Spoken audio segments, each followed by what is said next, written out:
नमो भगवते वासुदेवाय।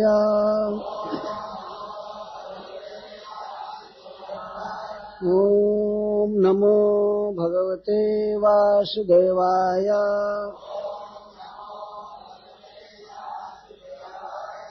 ओम नमो भगवते वासुदेवाय।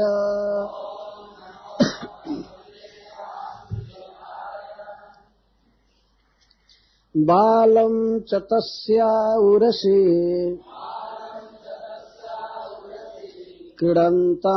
क्रीडन्तमकुतो भयाम् गोप्यास्तूर्णं समभ्यत्य जगृहुर्जातसम्भ्रमः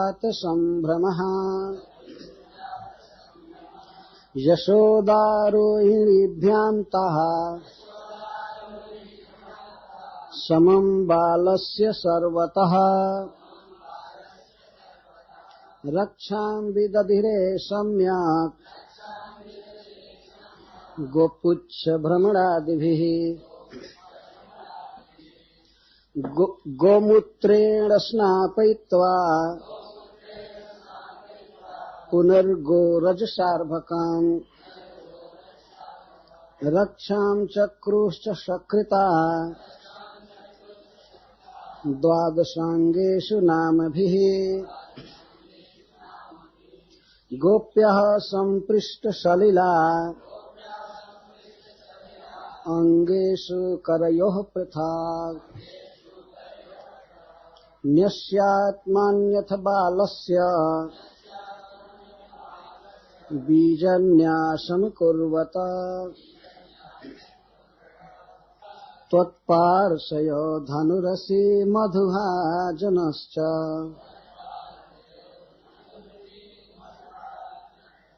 कोणेषु शङ्खौरुगाय उपर्युपेन्द्रा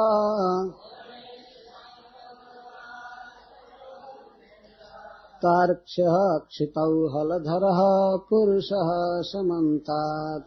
उसके पूतना के उर्वशी वक्षस्थल पर स्तन के ऊपर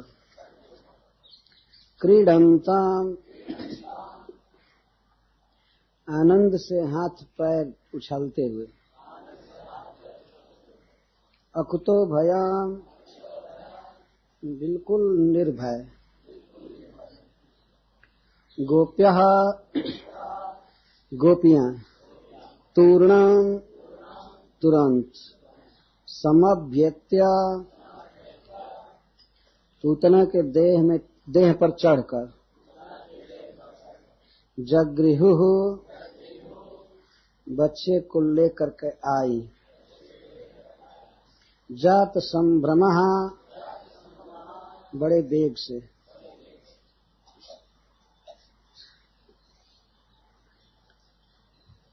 का देह मरकर गिरा है और उसके उरसी तस्याः उरसी उसके उरह पर छाती पर वो बच्चा खेल रहा था क्रीडंतम।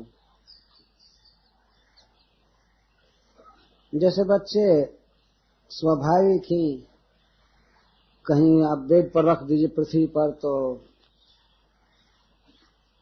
अपने हाथ को थोड़ा पीटते हैं धरती पर हल्का हल्का ऐसे ऐसे खेलते रहते और पैर भी। तो बच्चे में उठने की बैठने की अभी शक्ति नहीं है। जब हम लोग चित्र देखते हैं कि पूतना के देह पर भगवान लेटे हैं तो लेटे हैं वास्तव में।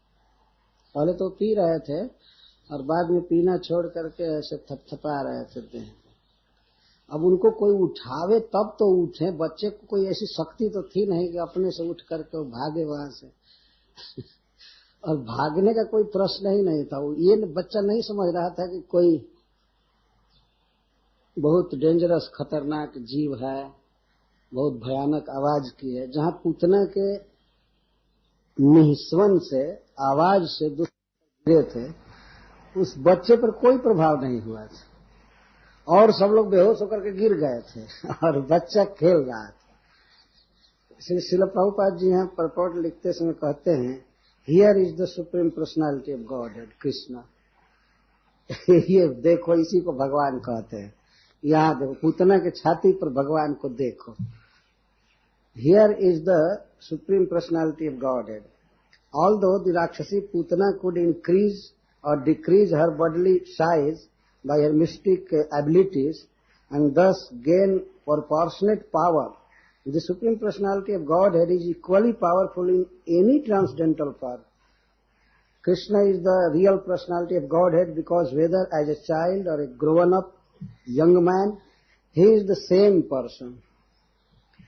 पूतना को अपना बल प्रकट करना हुआ तो विशाल रूप में हो गई, लेकिन भगवान चाहे बच्चा हो चाहे युवक हो, भगवान भगवान है सब समय। तबे पूतना के उस भयंकर देह के ऊपर, और वह भी उसके छाती पर जहां उसकी हाथ पहुंच सकती थी, जहां दांत भी गड़ा सकती थी कृष्ण को। ऐसे तो मर चुके थे, सभी मरा हुआ था, लेकिन जीवित भी थी तो भगवान नहीं डरे थे। वो तो हटा रही थी, वो चिपक करके और पी रहे थे, और दूसरे लोग उसके आवाज से बेहोश गिरे थे। तो ब्रज में सब लोग बेसुध हो गए थे, मूर्छित हो गए थे उसकी आवाज से, लेकिन भगवान उसके वक्षस्थल पर खेल रहे थे। उत्तान के विपरीत क्या कहते हैं? उत्तान शब्द का अर्थ होता है ऐसे बच्चा पड़ा हो, उसके ठीक विपरीत उसके छाती पर पड़े हुए थे। तो क्रीडंतम का अर्थ है, श्रीपाद सनातन गोस्वामी जी लिखते हैं, सहास हस्त पाद शब्द है उछालने का, सहास हस्त पाद क्षेपणम, इसे ऐसे कर रहे थे। पेट के बल उसके ऊपर लेटे हुए थे और खेल रहे थे। सो उनको कोई ऐसा भाव नहीं आ रहा था कि हमको घर से उठा करके लाया गया है, कोई राक्षसी लाई है, क्या ला। तो बच्चा है, जहां भी सुला दीजिए, दूध पी ही लिया है भर पेट। तो अब खेले नहीं तो करे क्या, तो खेल रहे थे। एक भक्त ने कहा है कि ओहो, पूतना के छाती पर जो भगवान है, तो आज व्यक्त हो गया कि भगवान हृदय में जो रहते हैं वही बाहर प्रकट हुए। ठीक जहां वो छाती पर लेटे हुए हैं वहीं पर भगवान रहते भी हैं सबके हृदय में। तो पूतना के भीतर भी वे हैं ही, चाहे भयानक हो चाहे कुछ भी हो। और वे भगवान इतने निर्भय है कि चाहे वो राक्षस हो चाहे कोई हो, सबके हृदय में रहते हैं। सर्वस्व चाहम हृदय सन्निष्ट, तो जो सबके हृदय में रहते ही हैं, कभी डरे ही नहीं है, तो बाहर छाती पर आने में क्या डर है? जब किसी के हृदय में कैद होने से उनको कोई भय नहीं है, विराजते बाहर क्या डरेंगे? तो एक अबोध बच्चे की लीला कर रहे थे। अकुतो भयम, कोई भय नहीं। लेकिन इसका वास्तविक अर्थ है, श्रीपद सनातन गोस्वामी करते हैं, न भय के सांचिदपि जस्मात सह। कृष्ण ऐसे हैं कि उनके कारण सबका भय दूर हो जाता है, शरणागत भक्तों का भय दूर हो जाता है, कहीं भय नहीं रहता है कृष्ण के कारण। तो ये अर्थ है अकुतो भयम, कोई भय नहीं। तो वहीं पर इतना बड़ा भय था, सब लोग बेहोश होकर गिर गए थे और भावी अनिष्ट की और आशंका कर रहे थे कि अब क्या होगा। अभी तो वज्रपात जैसा कुछ आवाज हुआ, कोई आ रहा है राक्षस, क्या हुआ कि ब्रह्मांड का प्रलय होने वाला है, अब क्या होगा। लोग बहुत त्रस्त थे, संतत्रसु इसके पहले लिखा गया है, सम्यक त्रस्त हो गए थे। और वहीं पर वह बच्चा पूतना के वक्षस्थल पर भी वो नहीं था वास्तव, उसके स्तन पर था, क्योंकि स्तन इतना बड़ा था कि वह गंड शैलस्तनम, एक विशाल चट्टान जैसा था, और उसके ऊपर बच्चा आट गया था, स्तन पर ही खेल रहा था उरस्य क्रीडंतम अकुतो भयम। तो जब से पूतना घर से निकलकर भागी थी, तो कुछ मातृभावती गोपियां उसके पीछे उसी वेग से भागी थी, और उसकी आवाज हुई तो वे भी बेहोश होकर के रास्ते में गिरी, लेकिन फिर तुरंत चेतना हो गई, फिर दौड़ी बहुत वेग से। जात संभ्रमा, सुखदेव गोस्वामी कहते हैं गोपियों के लिए जात संभ्रमा। संभ्रम के 3 मुख्य अर्थ होते हैं। संभ्रम का एक अर्थ होता है आदर, और दूसरा अर्थ होता है घबराहट, और तीसरा अर्थ होता है वेग। और संभ्रम का अर्थ अति वेग, तो यहाँ अति वेग अर्थ है। जब पूतना लेकर के भागी बच्चे को, और वास्तव में लेकर के नहीं भागी, वो तो छोड़ना चाहते थे, लेकिन बच्चा ही पकड़ लिया था। लेकिन इन लोगों ने समझा कि वो लेकर के भागी है, बच्चा कैसे पकड़ सकता है? बच्चे को तो एक झटके से हटा सकती है जब भी कर, लेकिन बच्चा इतना गाढ़म कराभ्याम भगवान प्रपीड्य बहुत जोर से पकड़े थे। तो गोपियां भी उसी वेग से दौड़ी, उन्हें भी भय नहीं हुआ। कारण यह है कि वात्सल्य के आवेग में उन्हें कोई भय नहीं हुआ। किसी तरह बच्चे को पकड़ना है, लाना है, ये खा न जाए, मार न जाए, ये न करे, वो न करे, तो दौड़ बड़ी जोर से। तो इसीलिए श्रील सुखदेव गोस्वामी यहाँ कहते हैं जात संभ्रमा गोप्या, उनमें सम्यक वेग उत्पन्न हो गया। वैसा जोर से कभी नहीं दौड़ती हैं, लेकिन पूतना से बचाने के लिए, कृष्ण को बचाने के लिए दौड़ी। तूर्णम, समभ्यत्य और जात संभ्रमा, ये तीनों शब्द गोपियों के बहुत अधिक तेज गति को बता रहा है। तूर्णम, तूर्णम का अर्थ जब ही पूतना घर से बाहर चली त्यों ही, तुरंत। और समभ्यत्य जगृहु के लिए है। समभ्यत्य, वे पूतना के उच्च, अति उच्च देह पर चढ़ गए। तो श्रीपाद सनातन गोस्वामी जी अर्थ करते हैं कि वो कहीं बगल से नहीं चढ़ी, ये विचार ही नहीं रहा, सीधे अभिकार से अभी तो सामने से चढ़ गए। कोई भय नहीं हो रहा था। भय मन में, भय की वृत्ति रहे तब तो कुछ भय लगे। इस सोचा ही नहीं कि हम कहाँ चढ़ रही हैं, किसके देह पर चढ़ रही हैं। कोई भयावह सांप के देह पर या राक्षस के देह पर चढ़ सकता है? नहीं चढ़ सकता। लेकिन गोपियां इसका विचार ही नहीं थी। जब कोई व्यक्ति किसी खास विचार में खोया रहता है तो उसके सामने अन्य विचार आते ही नहीं है, वो सोचता ही नहीं है। चैतन्य चरितामृत में कथा है, राय रामानंद जी जब अपना पद त्याग कर जगन्नाथपुरी आए तो सीधे भगवान चैतन्य महाप्रभु के पास आ गए। उनके पास पर्याप्त समय था कि वे भगवान जगन्नाथ जी का दर्शन करके आते, लेकिन सीधे आ गए चैतन्य महाप्रभु के पास। तो भगवान चैतन्य महाप्रभु उनसे पूछते हैं कि राय, आपने जगन्नाथ जी का दर्शन नहीं किया? तो राय रामानंद जी कहते हैं कि आप जब कह रहे तब याद आया कि जगन्नाथ जी भी जगन्नाथपुरी में रहते हैं। हमारा तो मन विचार ही नहीं किया। ऐसा वे कहते हैं।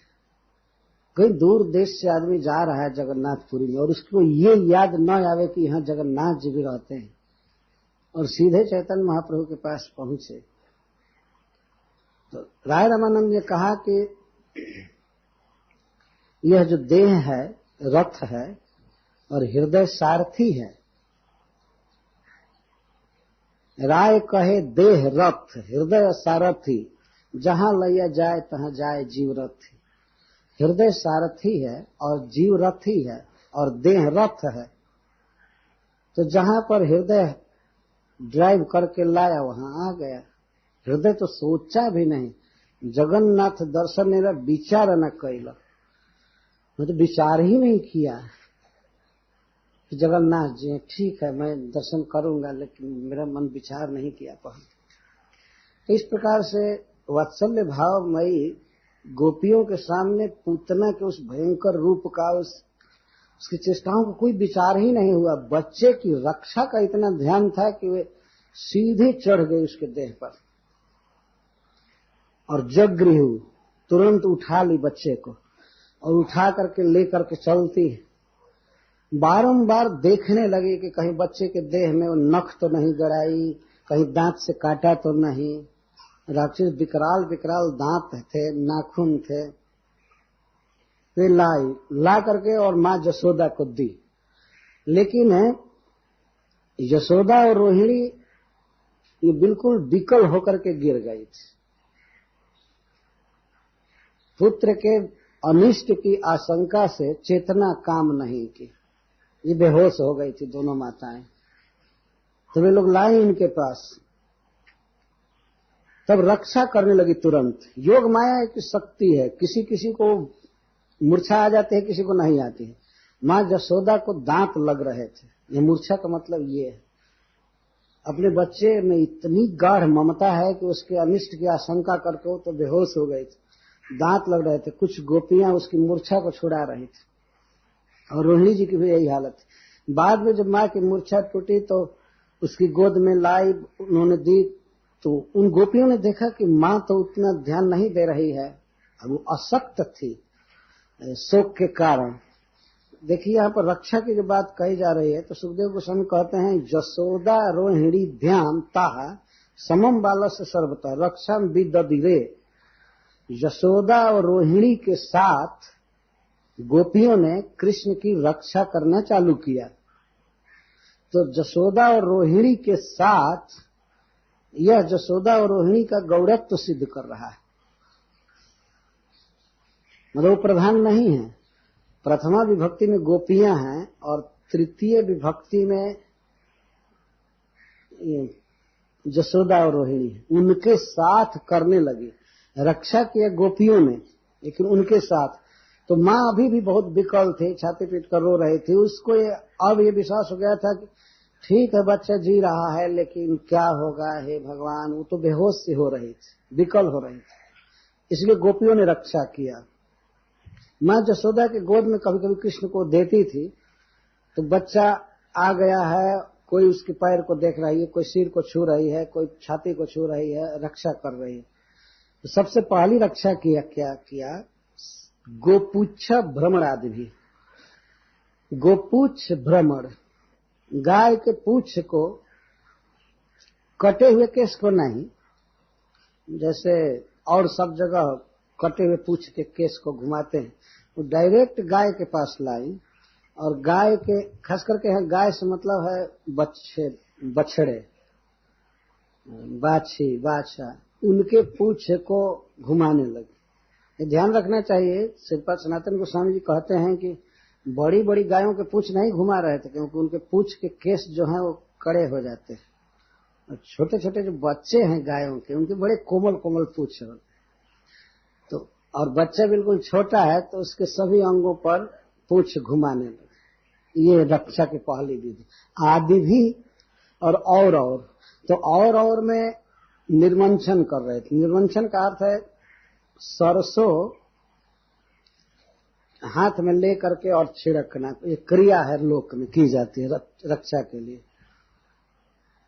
हम लोग देखे हैं जब कोई दुल्हा जाता है अपने ससुराल विवाह करने के लिए, तो स्त्रियां उसका परीक्षण करती हैं कि इसकी यात्रा ससुराल में सुखद हो या ठीक से विवाह करके आवे और जिए। तो उस समय इसको कहते हैं राई लोन उतारना।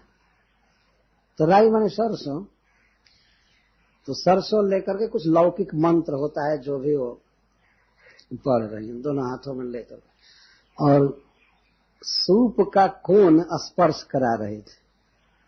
सूप देखे हैं जिससे फटका जाता है अनाज, उसके कूड़े कचरे निकाले जाते हैं। जो कुछ भी भागवत में आ रहा है, खास करके वृंदावन लीला में गांव की चीजें आ रही। तो आदि से अर्थ किया गया है कि ये तो सरसों लेकर के उनका दुख उतार रहे हैं और सूप का कोना छुआ रहे, और मंगल माना जाता है। बच्चे के कोमल शरीर ला कर थोड़ा थोड़ा छुआ रही हैं, ये करो ये करो। बहुत सी गोपियां हैं, भीड़ लगी हुई, ऐसे रक्षा करो, ऐसे रक्षा करो, ऐसे रक्षा करो। तो इसके बाद कहीं अगर दांत गड़ाई होगी या नख से काटी होगी तो विष चढ़ सकता है बच्चे के शरीर में, इसलिए उसके लिए उन्होंने क्या किया, गोमूत्रेण स्नापयित्वा, गोमूत्र से स्नान कराया, ये टेटनस न होने पाए बच्चे इसके लिए कहीं विष न चढ़ जाए। ये समझिए फर्स्ट एड इंजेक्शन जैसा है, गोमूत्र से स्नान करा देना, कहीं कटा चटा घाव भर जाए कुछ नहीं होगा। तो गोमूत्रेण स्नापयित, तो गोमूत्र से स्नान कराएं। और पुनर्गोरज सार्भकम, और उस अर्भक उस बच्चे को फिर गोरज से स्नान कराएं। गाय के खुर के निशान जहां बने हुए थे उसको ले करके और बच्चे के सारे शरीर में स्नान कराएं। यहाँ स्नान का मतलब है नहीं कि धूली डालना, वो मल रही थी बच्चे के शरीर में धीरे धीरे धूली, बहुत पवित्र धूली है।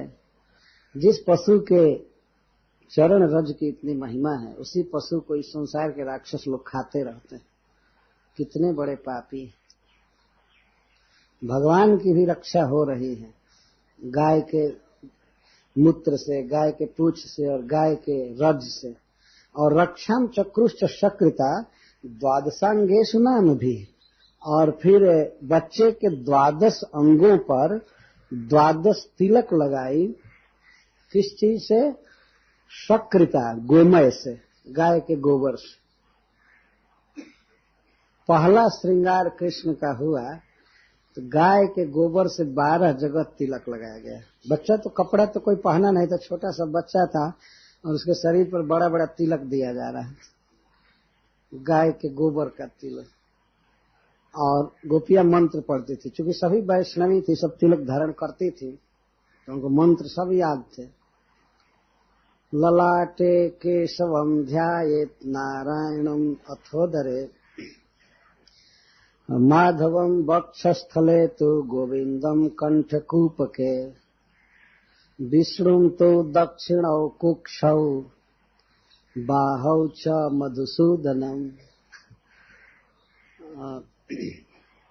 त्रिविक्रमम कंधरे तो वामनम वाम पार्श्वके, श्रीधरम वाम बाहौ च हृषिकेशम तु कंधरे, पद्मनाभम तो पृष्ठे तो पद्मनाभम च कट्याम दामोदरम न्यसेत। ये 12 मंत्र। तो बच्चा को याद नहीं है मंत्र तंत्र कुछ भी अभी एक अक्षर भी कृष्ण को कुछ ज्ञान नहीं कि उनकी रक्षा की जा रही है तिलक लगा लगा कर। तो इस तरह से करना चाहिए। आजकल के जो बच्चे गोद में हों तो उनको गोबर से नहीं तो कम से कम गोपी तिलक से उनकी रक्षा होनी चाहिए, तिलक कर करके। तो इस तरह से गोपियां तिलक कर रही थी और ललाट पर तिलक कर रही थी, तो वो प्रणाम मंत्र बोल रहे थे। श्री केशवाय नमः कह कह कर झुंड के झुंड गोपियां आवाज कर रही थी, ये सबकी समवेत आवाज से बच्चे की रक्षा हो जाए। तिलक एक ही गोपी कर रही थी, लेकिन मंत्र सब पढ़ रही थी। ओम केशवाय नमः ललाट पर, और पेट पर जब तिलक किया जा रहा था, वो किसी की गोद में वो बच्चा था, माँ जसोदा के, और गोपियां उनको तिलक कर रही थी। और तिलक करते समय बच्चा कोई हिचकिचा नहीं रहा था, स्वीकार कर रहा था। वो ठीक लग रहा था, ठंडा ठंडा गाय का गोबर पेट में सट रहा था। और तो इस तरह से तिलक को स्वीकार कर रहे थे। वक्षस्थल पर करते समय माधवाय नमः कंठ में लगाया गया, गोविंदाय नमः। दाहिने कोख में श्री विष्णवे नमः, दाहिने बाह में श्री मधुसूदनाय नमः, फिर कंधे पर त्रिविक्रमाय नमः, बाएं पेट में श्री वामनाय नमः, इसके बाद बाएं हाथ पर श्री श्रीधराय नमः, और इसके बाद ऊपर कंधे पर श्री हृषिकेशाय नमः, पीछे पीठ पर श्री पद्मनाभाय नमः, और कटी पर श्री दामोदराय नमः। और शेष बचा हुआ गोबर सिर में लगा बच्चे। श्री वासुदेवाय नमः। वासुदेव की रक्षा वासुदेव के नाम से की जा रही है। कि कितनी परंपरा प्रचलित थी, भक्ति जन जन में समाई हुई थी। स्त्रियों को ये सब ज्ञान था। खेद है कि आजकल के पुरुषों को भी, और वो भी पढ़े लिखे लोगों को भी ये सब चीज मालूम नहीं, कुछ भी मालूम नहीं। गांव की ग्वाली ने इस तरह से भक्ति में पारंगत बच्चे की रक्षा कर रही है। आज कुछ बच्चे को हो जाए तो सीधे लेकर भागेंगे अस्पताल। पहले जो गांव में दवाई है वो तो कर लो, बाद में देखा जाएगा।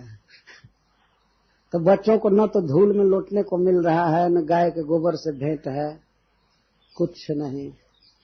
क्यों नहीं रोगी बनेंगे? भगवान की बाल लीला आगे आएगी, उसमें कहा गया है कि वे बलराम जी के साथ हमेशा ब्रज के कीचड़ में दौड़ते रहते। जब अभी उठ करके चलने की शक्ति नहीं थी, पैर से नहीं चल सकते थे, हाथ से चलते थे और जानू से, तो गाय के जहां तहां गोबर पड़े रहते थे ब्रज में, उसमें सन जाते थे। कहीं गाय के मूत्र से जमीन गीला बना रहता था, उसमें छप छप करते थे और वो अंगराग लग जाते थे। तो सुखदेव गोस्वामी कहते हैं पंकांग राग रुचि रहो। दोनों भाई जब पंख का अंगराग लगता था तो और सुंदर लगते थे। जब गोबर और कीचड़ लग रहा है तो भगवान की शोभा और बढ़ रही। इसके द्वारा यह ध्वनित होता है कि छोटे छोटे बच्चों को इस तरह से रखना चाहिए कि धूल में लौटें। ऐसा नहीं कि जन्म से ही मोजा टोपी पहना करके और रोग का घर बना दे। से खुले शरीर, कुछ हवा लगे और मिट्टी लगे, खास करके गाय का गोबर, मूत्र और कीचड़, तो वो सुखी होते हैं, स्वस्थ होते हैं।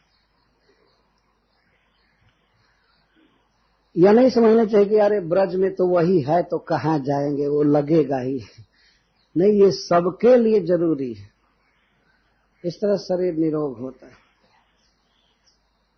गोमूत्रेण स्नापयित्वा पुनर्गोरज सर्व अर्भकम रक्षम चक्रुश्च, ये सबके लिए है।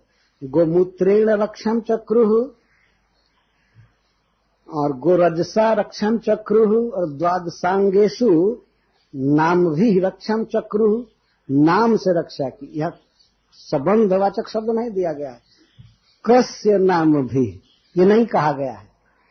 ये अपने आप समझना चाहिए कि नाम भी मतलब भगवान के नाम। कहने की जरूरत नहीं है। कहीं कीर्तन हो रहा है तो यह पूछने की जरूरत नहीं कि किसका कीर्तन हो रहा है। केवल इतना सुनते हैं कीर्तन हो रहा है तो समझ जाते हैं ओ भगवान का कीर्तन हो रहा है। ऐसा नहीं समझते है किसी देवी देवता का कीर्तन हो रहा है या किसी आदमी का जसगान हो रहा है। नहीं, यह सुखदेव जी कहते हैं नाम भी रक्षम चक्रु, नामों से रक्षा किए। तो महाराज परीक्षित की सभा में बैठे हुए सब लोग परम दक्ष हैं, भक्त है। नाम भी का मतलब समझ गए भगवान के नाम। ऐसा नहीं किसी का नाम पिंटू सिंटू करके और रक्षा हो जाएगी। भगवान के नाम प्रसिद्ध है सारे समाज में, चाहे महाराज परीक्षित की सभा हो, चाहे ब्रजमंडल हो, चाहे कोई ब्रह्मांड का कोना हो। नाम से रक्षा है मतलब भगवान विष्णु के नाम से, ये सिद्ध हुआ। नाम भी रक्षम चक्र, अथवा उस बच्चे के नाम से रक्षा की। ये सुखदेव गोस्वामी का अपना भाव है। अगर संबंध जोड़ा जाएगा कि किसके नाम से रक्षा की तो उसी के नाम से रक्षा की, जबकि अभी उसका नामकरण भी नहीं हुआ है, अभी एक भी नाम उसको प्राप्त नहीं है। गर्गाचार्य जी तो अभी बहुत बाद में आएंगे, अभी तो बच्चा 6 दिन का है। जब वो 1 वर्ष का हो जाएगा तब गर्गाचार्य जी आएंगे, तब नाम देंगे। लेकिन सुखदेव गोस्वामी तो जानते हैं कि कृष्ण के नाम नित्य हैं, तो उनके नामों से रक्षा किए। यह बात सीखने लायक है। वास्तव में इस शरीर पर जब हम तिलक लगाते हैं, और एक तो वह गोपी जनों का परम पावन देह है, जहां उनका शरीर गोपी तालाब में विलीन हुआ था, तो एक तो उनका दिव्य देह है, शरीर से सट करके ऐसे ही वो शरीर को पवित्र कर देगा। और उस पर भी भगवान के नाम बोले जाए, क्यों नहीं देह की रक्षा होगी, क्यों नहीं यह देह भजन के योग्य हो जाएगा। तो तिलक की महिमा यहां दी गई है। अच्छा, इस तरह से जो बहुत जल्दी जल्दी में संभ्रम के साथ जो बच्चे की रक्षा करनी चाहिए वो गोपियों ने किया, कि लौकिक रीति से रक्षा किया, लोक विधि से, अब वेद विधि से रक्षा करने जा रही है। तो इसके लिए गोपियों ने आचमन किया। गोप्यः संस्पृष्ट सलिला अंगेषु करयोः पृथक् न्यस्यात्मन्यथ बालस्य बीजन्यासम कुर्वता। इसके बाद गोपियों ने आचमन किया, कुल्ला किया, हाथ पैर धोया अच्छा से, या स्नान किया। संस्पृष्ट सलिला का मतलब है सम्यक रूप से सलिल को स्पर्श किया, इसलिए ध्वनित हो रहा है कि स्नान किया। ये सम्यक स्पर्श का ये मतलब है, केवल ओठ से छू लेना ही तो सम्यक स्पर्श है नहीं। संस्पृष्ट सलिला, जल का ठीक से स्पर्श की, मंत्र ठीक से काम कर सके, इसके लिए स्नान करना आवश्यक है। कोई पूछ सकता है कि क्या क्या जरूरी है ये सेकेंड इनिशिएशन के मंत्रों को जपने के लिए, स्नान करने की क्या जरूरत है। यह स्नान सहायता करता है मंत्रोच्चारण में, इसलिए स्नान की इतनी महिमा है। तो गोपियों ने स्नान किया, आचमन किया, अथवा केवल आचमन किया, ये भी अर्थ हो सकता है। आचमन किया और बालस्य अंगेषु करयोः पृथक पृथक बीज न्यास किया, और आत्मनि अथ, और अपने देह पर भी किया। बच्चे की रक्षा के लिए कुछ गोपियां अपने अंगों पर न्यास कर रही थी। बीज न्यास या मंत्र न्यास का मतलब होता है, कोई मंत्र आप पढ़ रहे हैं तो उस मंत्र का पहला अक्षर लेते हैं और उस पर अनुस्वार लगाते हैं, उसको जब पढ़ते हैं तो इसको बीज कहा जाता है। जैसे अजाय नमः मंत्र है, तो अ के ऊपर ओम नमः अजाय, ये ओम नमः, इसको बीज कहते हैं। तो जितने मंत्र पढ़ेंगी उसके पहले बीज न्यास कर रही हैं, बच्चे के अंग पर, हाथ पर, सब जगह। तो सर्वतः बीज न्यास कर करके रक्षा करने लगी। ये प्रश्न होता है कि बहुत सी गोपियां थी तो कृष्ण के विविध अंगों पर कैसे वे न्यास कर रही थी, कैसे मंत्र पढ़ रही थी। तो इसीलिए सुखदेव गोस्वामी कहते हैं कुछ गोपियां अपने ही अंगों को छू छू करके और बच्चे की रक्षा कर रही थी। जैसे मान लीजिए कोई गोपी पढ़े कि आज भगवान तुम्हारे पैर की रक्षा करे, तो उस समय वो अपने पैर को छू करके बोल रही थी, अजन्मा भगवान तुम्हारे पैर की रक्षा करे, विष्णु भगवान तुम्हारे भुजा की रक्षा करे, तो अपनी भुजाएं पकड़ रहे थे। हजारों गोपियां अपने अपने अंगों को पकड़ पकड़ कर कृष्ण की रक्षा के लिए प्रार्थना कर रही थी, और कुछ गोपियां कृष्ण के अंगों को डायरेक्ट छू रही थी। ये भाव है, नहीं तो सब कृष्ण के अंगों को कैसे छू सकते थे। तो इस तरह से पढ़ती हैं। अव्यादजंघ्रिमणिमांस्तव जान्मथोरु जग्योच्युतः कटितटं जठरं हयास्यः। सर्वप्रथम कुछ गोपियां बच्चे के चरण को छूती हैं और कहती हैं अजाय नमः, ये कहती है पैर छू करके, और तब इसके बाद कहती हैं अजह तव अंघ्रि अव्यात, अजन्मा भगवान तुम्हारे पैर की रक्षा करें, दोनों पैर की रक्षा करें। वहां हिंदी बोलने की जरूरत नहीं थी, जो संस्कृत बोल करके मंत्र पाठ हो जाता था। बहुत उत्कंठा है, लालसा है, बच्चे की रक्षा हो सब तरह से, इसलिए बारंबार पढ़ रही है। अज का अर्थ है जिनका प्राकृत जन्म नहीं है, जिनके जन्म कर्म दिव्य हैं, वे अजन्मा भगवान तव अंघ्रि अव्यात रक्षतु, तुम्हारे पैर की रक्षा करें। अजन्मा भगवान तुम्हारे पैर की रक्षा करें, और मणिमान तव जानू, मणिमान भगवान तुम्हारे पैर की रक्षा करें। तो इस तरह से पढ़ती हैं मणिमते नमः। मणिमान भगवान का एक एक्सपेंशन है, अथवा कौस्तुभी, श्रीपद सनातन गोस्वामी जी अर्थ करते। कौस्तुभी, कौस्तुभ एक मणि है, तो जो मणि पहनते हैं, कौस्तुभ मणि धारण करते हैं, वे भगवान तुम्हारे घुटनों की रक्षा करें। जानु और उरु, तुम्हारे जांघ की रक्षा यज्ञ भगवान करें। औज भगवान पैर की रक्षा करें। मणिमान तुम्हारे जानू की रक्षा करें। जांघ की रक्षा यज्ञ भगवान करें। अच्युतः कटितटम, अच्युत भगवान तुम्हारे कमर की रक्षा करें।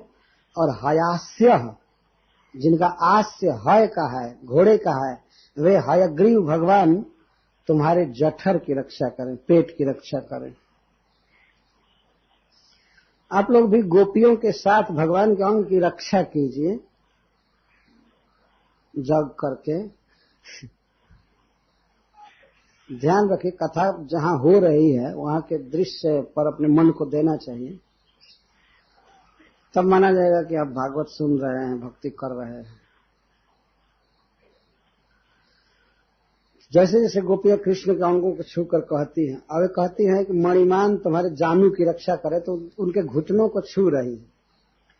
और यज्ञ भगवान तुम्हारे जांघ की रक्षा करे, तो जांघ को छू करके बोलती। अच्युत तुम्हारे कमर की रक्षा करें, और तुम्हारे पेट की रक्षा हयग्रीव भगवान करें। हयास्य, आस्य का अर्थ होता है मुख, ये ग्रीवा। हय आस्य, हयास्य, हयग्रीव। जठर की रक्षा करे। प्रत्येक शरीर के प्रत्येक अंग में कोई न कोई खराबी हो सकती है, और है ही शरीरम रोग मंदिरम। जब भगवान के देह की रक्षा के लिए भगवान के नाम की आवश्यकता है, तो हम लोगों के देह की रक्षा के लिए क्यों नहीं जरूरत? तो सब रोग का खजाना है। जैसे कृष्ण की रक्षा की जा रही, तो अपने देह की भी ऐसे रक्षा करनी चाहिए। भगवान का नाम बोल करके रक्षा होती है। आदमी कई रुपए की दवाई खरीद करके लगा लेगा, लेकिन भगवान का नाम बोलकर रक्षा नहीं कर सकता है। लोगों को ज्ञान ही नहीं है कि भगवान का नाम लेने से कितनी दवाइयों का काम अपने आप हो जाता है।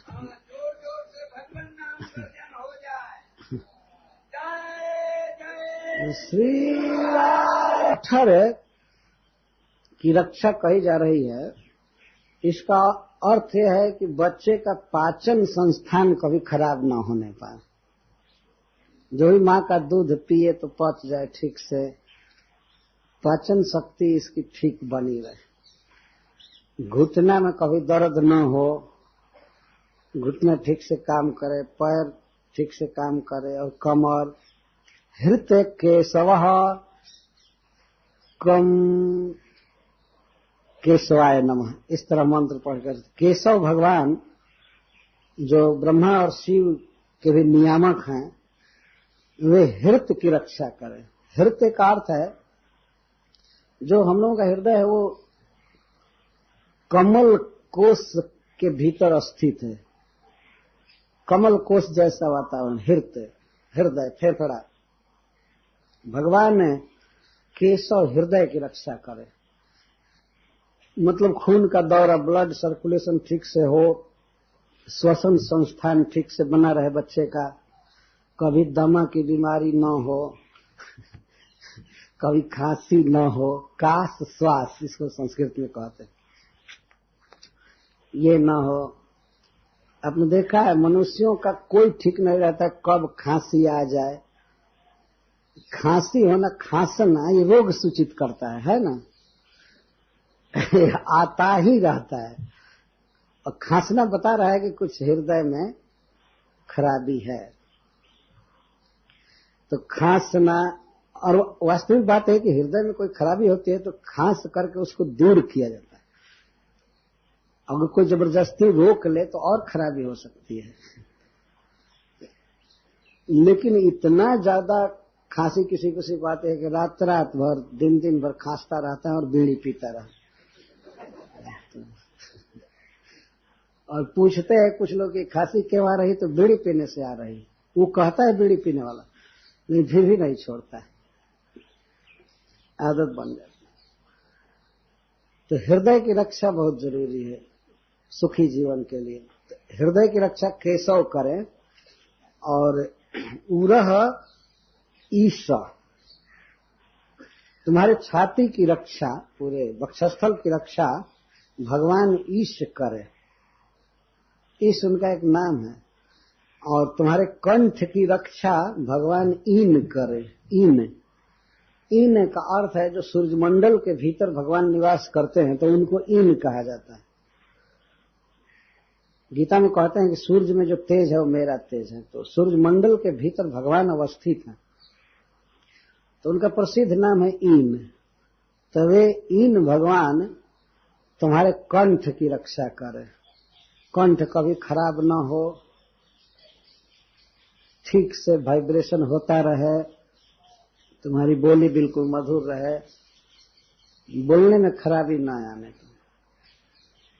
जिनको भी कंठ का प्रॉब्लम हो तो इन भगवान को पुकारना चाहिए कि आप हमारे कंठ की रक्षा कीजिए।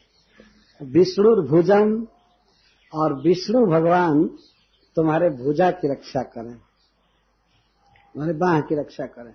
मुखम उरुक्रम, और उरुक्रम भगवान तुम्हारे मुख की रक्षा करें। सब समय बीज न्यास करते हुए बोल रही है, और जो जो अंग करे उसको छू रहे हैं। हृदय की केशव रक्षा करे, कंठ की रक्षा ईन करे, तो कृष्ण का कंठ छू रही है, वहां हाथ रख रही है।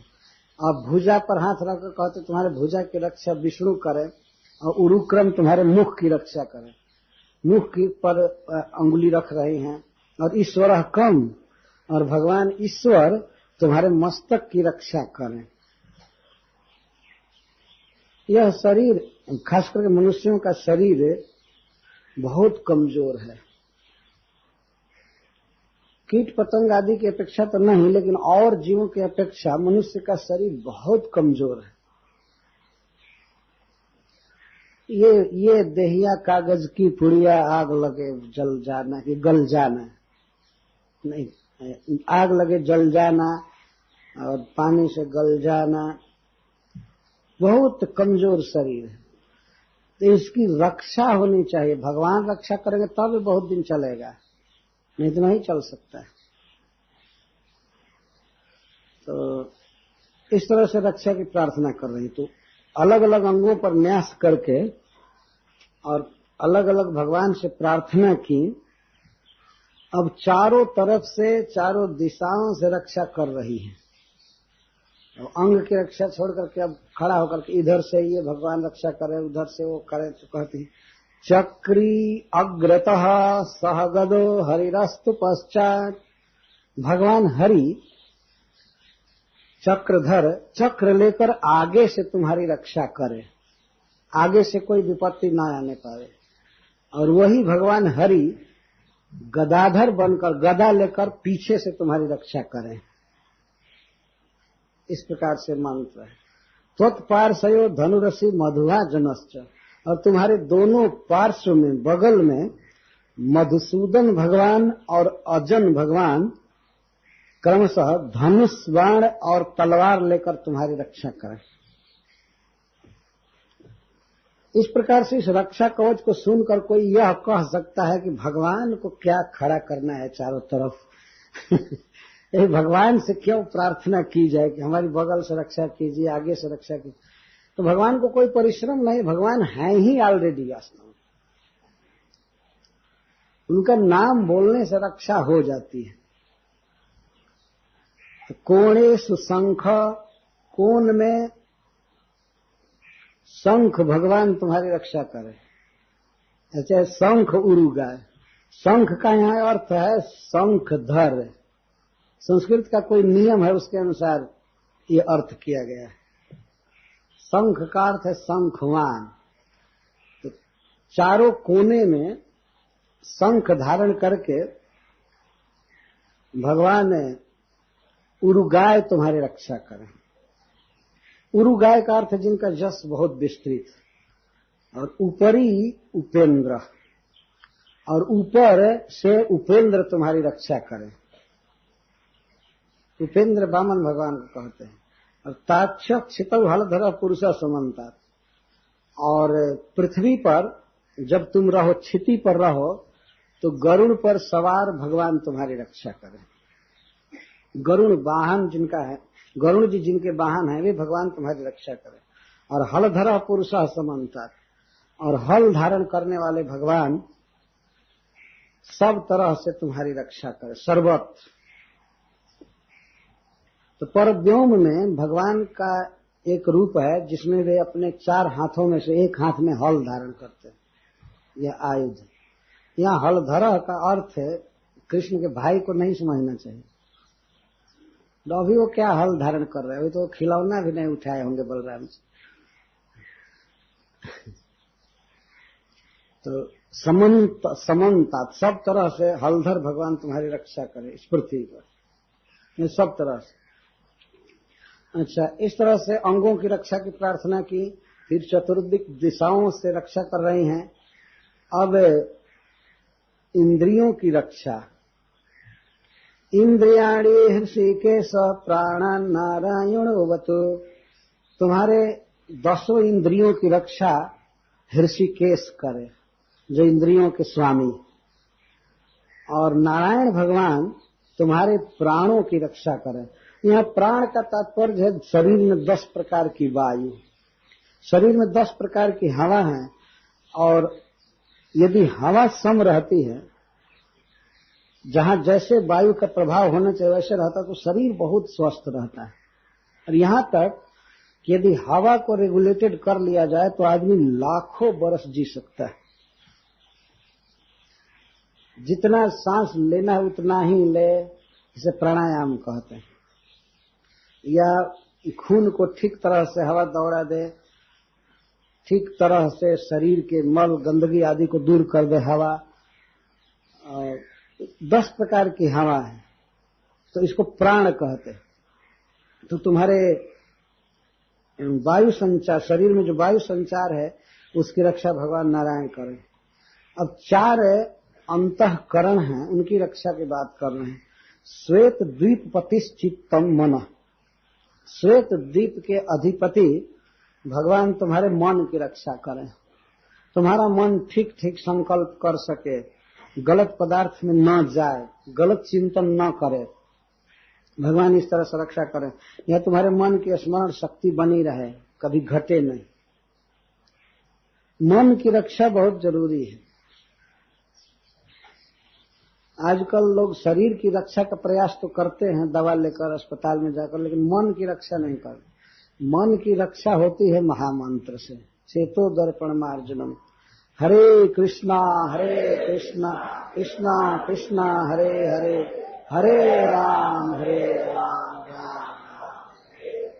मन में दूसरी वासना का होना ही गंदगी है, मन खराब हो जाता है। अथवा कभी कभी मन पागल हो जाता है, ध्यान नहीं रखता। यहां तक देखा गया किसी किसी का मन ऐसा पागल हो जाता है कि अपने देह का ही स्मरण नहीं रहता, भूल जाता है अपने देह। ये बहुत खराब स्थिति है, देह को ही भूल जाए। कौन देह को खिलाएगा, कौन पहनाएगा कपड़ा, कैसे रखेगा, तो दूसरे लोग पकड़ करके ले जाकर बैठाते हैं, खिलाते हैं, कपड़ा पहनाते हैं, देह को भूल जाता है। इसको उन्माद या अपस्मार कहते हैं। तो तुम्हारे मन की रक्षा भगवान करें, तुम्हारा मन ठीक से काम करे, चित्त की रक्षा करें श्वेत द्विपति, और तुम्हारे मन की रक्षा भगवान योगेश्वर करें। यहाँ योगेश्वर शब्द का तात्पर्य यह है कि जो भक्ति योग के दाता हैं वे भगवान तुम्हारे मन की रक्षा करें, और तुम्हारा मन भगवान विष्णु की भक्ति में हमेशा लगा रहे। यह अर्थ, यदि किसी का मन भगवान में लगा है तो उसका मन ठीक है, स्वस्थ है। और यदि मन भगवान को छोड़कर विषय में जा रहा है तो मन रुग्ण है, बहुत भारी रोग है। श्वेत द्वीप पतिश्चित्तम मनोजोगेश्वरोवतु, श्वेत द्वीप में भगवान शयन करते हैं, तो उसी तरह से तुम्हारे चित्त में भगवान शयन करें, तुम्हारा चित्त भगवान में लगा रहे, विषयों में न बाधित हो, और तुम्हारा मन भक्ति योग में लगा रहे, प्रार्थना का आशय यहाँ पहुंच रहा है, तुम्हारा मन स्वस्थ है, भक्ति करे। कृष्णी गर्भस्तु ते बुद्धि, और कृष्णी गर्भ भगवान तुम्हारे बुद्धि की रक्षा करे, तुम्हें विवेक शक्ति बनी रहे, तुम्हारी बुद्धि ठीक सत्य वस्तु का चुनाव करने में समर्थ हो, हित अहित का विचार करने में तुम्हारी बुद्धि सक्षम। आत्मानं भगवान परः, और परः पुरुषोत्तम भगवान तुम्हारे अहंकार की रक्षा करे। यह आत्मा का अर्थ है अहंकार। इसका अर्थ है जैसे 4 अंतःकरण बताए गए ना, अहंकार, मन, बुद्धि और चित्त, ये 4 अंतःकरण हैं जीव को मिली। जैसे बाहरी इंद्रियां हैं, वैसे जीव की 4 भीतरी इंद्रियां हैं। तो अहंकार का अर्थ है कि जीव सोचता रहता है मैं यह हूं, मैं वह हूं। वो कुछ न कुछ विचार करता है, मैं ये देह हूं, और देह के अनुसार सोचता है मैं इस गांव का हूं, मैं वहां का हूं, मेरा ये कर्तव्य है, मेरा वो कर्तव्य है। इसको अहंकार कहते हैं। तो तुम्हारे अहंकार की रक्षा पुरुषोत्तम भगवान करें। इसका अर्थ है कि तुम ठीक ठीक अहम में अवस्थित हो सको, शुद्ध अहम में तुम रहो। तुम्हारे भीतर बेटा यह अहंकार हो कि मैं विष्णु का दास हूं, ये अहंकार तुम्हारा हो। इस प्रकार की मैं की जब भावना हो तो ये भावना हो कि मैं भगवान का दास हूं, और यह भावना न हो कि मैं ये हूं, मैं ये वो हूं, मुझे ये भोग चाहिए, वो चाहिए, वो चाहिए। यह अहंकार की रक्षा है। ठीक ठीक अहम बना रहे। हम लोग देखते हैं अहंकार किस तरह से परिवर्तित होता रहता है। कभी कभी मन में इस भाव का उदय होता है कि हम कृष्ण के नित्य दास हैं, इसलिए भक्ति बढ़ानी चाहिए।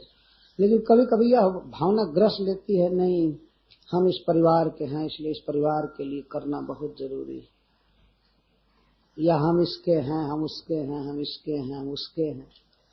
भगवान कृष्ण गीता में कहते हैं ममैव अंशो जीव लोक जीव भूत सनातन, जीव मेरा ही अंश है और किसी का नहीं। मम एव अंश, मेरा अंश है, दूसरे का नहीं। एवं शब्द से रिजर्वेशन कर रहे हैं, मेरा अंश और किसी का नहीं। तो जीव जब इस अहंकार में होता है कि मैं कृष्ण का हूं, कृष्ण मेरे प्रभु हैं, त्राता है, तो इसको शुद्ध अहंकार कहते हैं। तो इसकी रक्षा होनी चाहिए। तो भगवान ही रक्षा करते हैं इसको। अच्छा, ये तो उसके बच्चे के अंतःकरण की रक्षा की प्रार्थना की। अब विभिन्न कर्मों के समय भगवान रक्षा करें, विभिन्न क्रियाओं के समय उसको मना रही है। क्रीडंतम पातु गोविंदः शयानम पातु माधवः, खेलते समय गोविंद तुम्हारी रक्षा करें और सोते समय माधव रक्षा करें। ब्रजंतम अव्याद वैकुंठ, वैकुंठ भगवान चलते समय तुम्हारी रक्षा करें। ब्रजंतम का अर्थ यहाँ समझ लेना चाहिए, वायुयान में, ट्रेन में, बस में, कार में, सब समय ब्रजंतम, चलते समय। कितने लोग चलते समय मर जाते हैं ना, ट्रेन एक्सीडेंट में कैसे कैसे जा रहे हैं मर जाते हैं। कुछ लोग सोए सोए मर जाते हैं, जगते ही नहीं है। और कुछ बैठे बैठे मर जाते हैं, कुछ खा करके मर जाते हैं, गड़बड़ खा करके जैसे तैसे खाते समय मर जाते हैं। कई घटनाएं हुई। ब्रजंतम, चलते समय। हमारे एक मित्र थे, अभी 25 जनवरी को पिछले दिन हम लोग साथ में चल रहे थे और गिरे और 1.5 मिनट के अंदर उनका शरीर छूट गया। ब्रजंतम। और आसीनम ताम श्रीपते, आसीनम बैठते समय श्रीपति भगवान तुम्हारी रक्षा करे। भुंजानम यज्ञ भूख पातु सर्वग्रह भयंकर, समस्त ग्रहों को भयभीत करने वाले भगवान यज्ञ भोक्ता, यज्ञ पुरुष भोजन करते समय तुम्हारी रक्षा करें। मृत्यु सब समय अटैक कर सकती है। वो किसी मनुष्य की प्रतीक्षा नहीं करते कि बेचारा खा ले, हाथ धो ले, मुंह धो ले, तब मारूंगी इसको, नहीं, ऐसा नहीं करते। या कहीं जा रहा है तो पहुंच जाए आराम से हो तब मारे, या सोया है तो ये सोचे कि जग जाएगा तब मारूंगी, या जग करके चल रहा है तो सोचे कि अच्छा ठीक है सो जाएगा तब मारूंगी।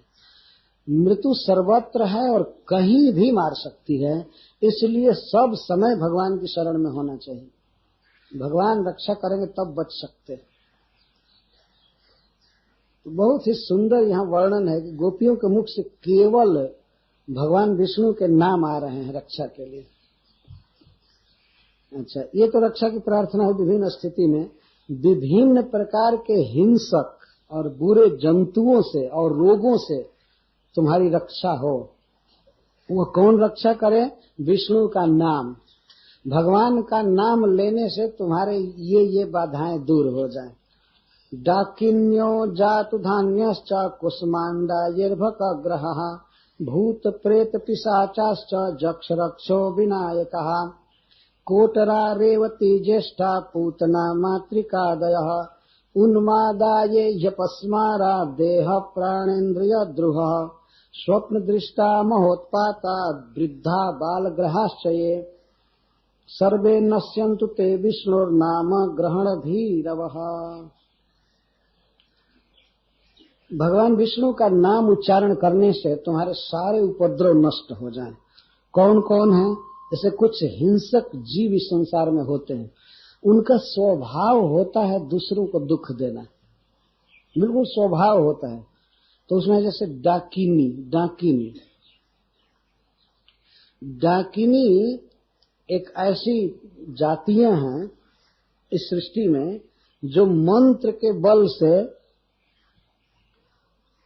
किसी बच्चे को या किसी को खा जाते हैं। मंत्र के बल से वो मंत्र पढ़ते हैं और आदमी कहीं भी रहे, बच्चा कहीं भी रहे, वो सूख जाता है, उसका खून उन सब खा जाती है दूर सूक्ष्म रीति से। ऐसे बाहर पता नहीं लगेगा, कोई आकर के हड्डी चबा रही है डाकिनी या खा रही है, लेकिन वो खा जाती है मंत्र बल से, उसको डाकिनी कहते हैं। और जातुधानी है कुष्मांड। कु का अर्थ है पृथ्वी और उष्मा का अर्थ होता है गर्मी, और अंड का अर्थ है अंडा। कुछ ऐसे जीव हैं जो पृथ्वी की गर्मी होने से अंडा के रूप में जन्म लेते हैं, और इनका जो शरीर होता है उसमें पैर बिल्कुल छोटा छोटा होता है नाम मात्र का, और मस्तक भी नाम मात्र का, पेट सबसे बड़ा रहता है, तो उनको कुष्मांड कहते हैं। और कुष्मांड का एक अर्थ कुम्हड़ा भी होता है, कुम्हड़े का फल, उस तरह का उनका देह होता है। और शिव जी के साथ रहने वाले जितने जीव हैं उनमें इनका भी स्थान है, शिव जी के साथ रहते कुष्मांड। और भी जो अर्भक ग्रहा, जो बच्चों को ग्रह लगते हैं, और भूत प्रेत पिशाच जक्ष रक्ष विनायक। विनायक का यहाँ अर्थ है बिना नायक के विघ्न। ये ध्यान रखना चाहिए कि ये भगवान गणेश जी के लिए नहीं है, ये वो कोई इस तरह के बाधक नहीं है। गणपति जी तो विघ्नों का नाश करते हैं, अन्य सब प्रकार के विघ्नों के वे नायक भी हैं, उन्हीं की आज्ञा से विघ्न चलते हैं। अगर उनकी पूजा नहीं की गई तो कभी कभी भेज देते हैं अपने फौज को कि जाओ नष्ट करो, लेकिन वे विघ्नेश भी हैं, उनकी पूजा की जाती है, भगवान की भक्ति की जाती है, तो सब विघ्नों का नाश कर देते हैं। क्या गणेश जी में विघ्न नाश करने की जो शक्ति आई है वो गोविंद को प्रणाम करने के कारण आई। जतपाद पल्लव जुगम विनिधाय कुंभ द्वंद्व प्रणाम समय स गणाधिराज विघ्नान विहंत मलमस्य जगत त्रयस्य गोविंद माद पुरुषम तमहम भजामि। गणपति जी सारे विश्व का विघ्न नष्ट करते हैं, क्योंकि उन्होंने अपने कुंभ द्वंद्व पर, अपने सिर के जो दोनों भाग हैं हाथी के सिर, उस पर दोनों मस्तक पर गोविंद के दोनों चरणों को विनिधाय रखे, तब विघ्न नाश की शक्ति आई। तो ऐसे गोविंद के चरण, ऐसे गोविंद का मैं भजन करता हूँ, ब्रह्मा जी कहते हैं। और ब्रह्मा जी झूठ नहीं कहेंगे, ब्रह्मा जी सब जानते हैं कौन देवता कितना पूजा करता है भगवान की। तो गणपति जी रोज गोविंद की आराधना करते हैं। तो यहाँ जो विनायक शब्द है वो दूसरे विघ्नों के लिए है। कोटरा, रेवती, ज्येष्ठा, पूतना, मातृकादय और उन्माद। उन्माद का अर्थ मन के रोग जो बेहोश कर देते हैं, देह का स्मरण नहीं रहता है। अपस्मार, स्मृति खत्म हो जाती है, आदमी कहीं कुआं में गिर जाता है, कहीं आग में गिर जाता है, कहीं टकरा जाएगा किसी चीज से, देह की शुद्धि नहीं रहती, जो मृगी कहते हैं। और भी देह प्राणेन्द्रिय द्रुह, देह को सताने वाले, प्राण को सताने वाले, इंद्रियों को सताने वाले जो भी रोग हैं या जीव हैं, वे सब भगवान का नाम लेने से दूर हो जाए। प्राण के द्रोही तो ऐसी वस्तु जैसे खांसी हो जाए, दमा हो जाए, सांस अच्छा से न लिया जाए, ये प्राण के द्रोही होते हैं। इंद्रिय द्रोही, स्वप्न दृष्टा महोत्पाता, कभी कभी मनुष्य सपना देखता है कि हमारा मस्तक कट गया है या मैं गधा पर चढ़ा हुआ हूँ, नग्न होकर गधा पर चढ़ा हुआ हूँ, मैं नग्न हूँ, हमारे सारे शरीर में तेल लगाया गया है, या मैं कीचड़ में कूद गया हूँ कुआं में। तो इस प्रकार के सपना निश्चित ही तुरंत आने वाले कुफल को बताते हैं, तुरंत बहुत बड़ी विपत्ति आने वाली है, मरण जैसी विपत्ति आने वाली है। लेकिन वो आने वाले भी होते हैं, पर यदि भगवान का नाम लिया जाए तो इस स्वप्न में देखे हुए सारे दृश्य फिर आते नहीं हैं, जीवन से बच जाता है। आजकल लोग बहुत विचार करते हैं, स्वप्न विचार, इस पंडित से पूछो, उस पंडित से पूछो। क्या पूछना है, कोई भी स्वप्न आवे, कुछ भी हो, हरे कृष्णा कृष्णा कृष्णा हरे हरे, हरे राम राम राम हरे हरे। इस नाम के उच्चारण से सब नष्ट हो जाते हैं, क्योंकि विष्णु नाम ग्रहण भीरु, विष्णु के नाम के लेने से ये सब डर कर भाग जाते हैं, भीरु हैं, निकट आ ही नहीं सकते। तो भगवान के नाम में यह सफलता है। तो सर्वे नश्यन्तु, ये सब नष्ट हो जाएं, विष्णु नाम ग्रहण भीरव, भगवान का नाम लेने से डरते हैं, दूर भागते हैं। तो इस तरह से तुम्हारी रक्षा हो और ये सब भाग जाए। तो नाम ग्रहण भीरव, इसका अर्थ ये है कि बच्चे के अंगों पर तो करन्यास की, इसके बाद दिशाओं से रक्षा की प्रार्थना की, इंद्रियों की, अंतःकरण की, सब की, और इसके बाद ताली बजा करके कीर्तन करने लगे कि इसके उच्चारण से तुम्हारी सारी बाधा दूर हो जाए।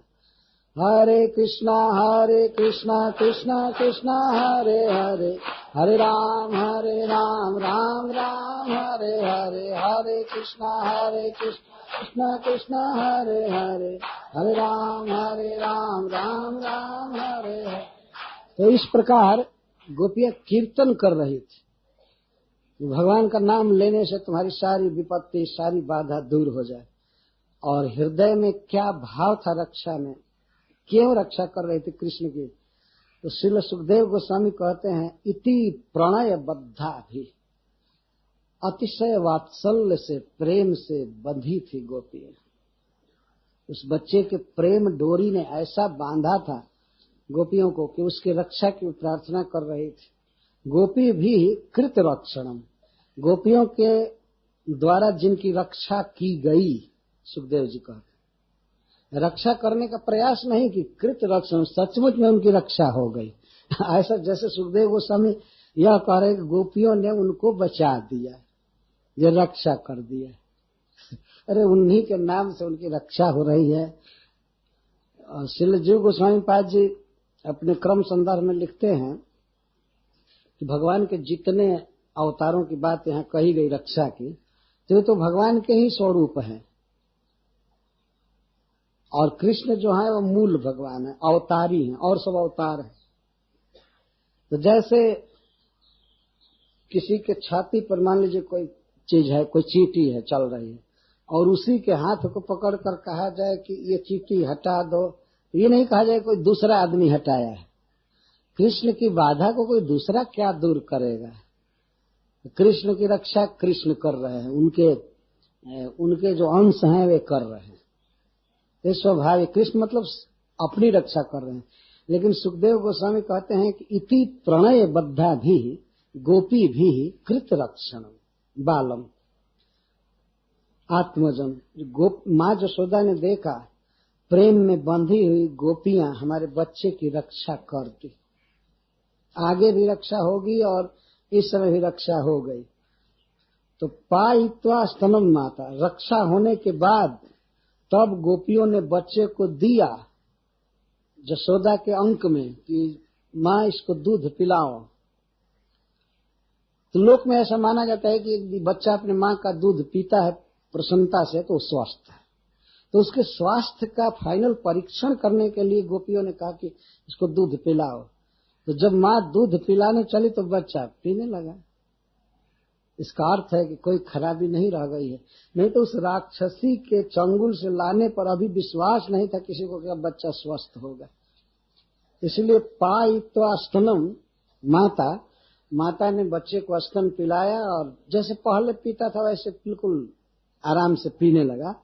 और पी लिया तो पीने के बाद कुछ उसको नींद आने लगी तो माँ ने उसको सन्निवेशयत सुला दिया, सो जाएगा कुछ देर तक। अभी भय बना हुआ था मन में, कुछ हो गया होगा, लेकिन दूध पिलाने के बाद आश्वासन हुआ। अच्छा, यदि भूत लगा होता या कुछ कटा छटा होता, जहर चढ़ा होता तो बच्चा सो नहीं सकता।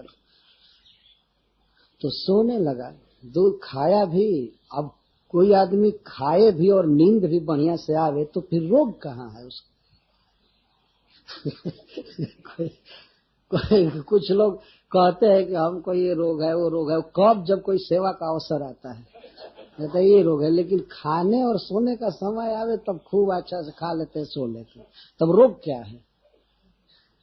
खाना और सोना ये पहचान है कि रोग कुछ नहीं है।